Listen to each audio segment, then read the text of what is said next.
L'échange entre Sophie Davant et Caroline Margeridon, survenu en plein direct, continue de susciter de nombreuses réactions. Présenté par certains comme une humiliation violente, cet épisode divise profondément l'opinion. Mais que s'est-il réellement passé, et pourquoi cette séquence a-t-elle autant marqué les esprits? Dans le monde de la télévision, les échanges vifs ne sont pas rares. Le direct, par nature imprévisible, expose animateurs et chroniqueurs à des moments de tension.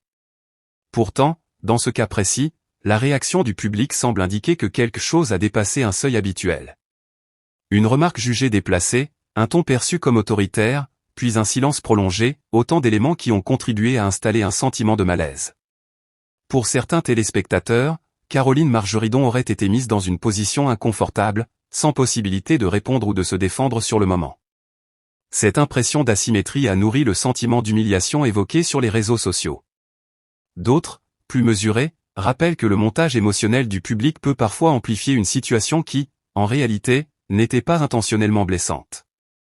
Sophie Davant, figure expérimentée du paysage audiovisuel, est connue pour son franc-parler.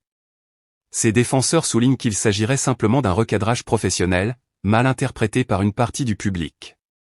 Ils rappellent également que le contexte du direct peut rendre certaines phrases plus dures qu'elles ne le sont réellement. L'absence de réaction officielle ajoute une couche supplémentaire de mystère. Ce silence peut être stratégique, afin de ne pas alimenter davantage la polémique. Mais il laisse aussi le champ libre aux interprétations, aux débats et aux prises de position parfois très tranchées. Au-delà des personnes concernées, cette affaire soulève une question plus large, où se situe la frontière entre recadrage, maladresse et humiliation en télévision.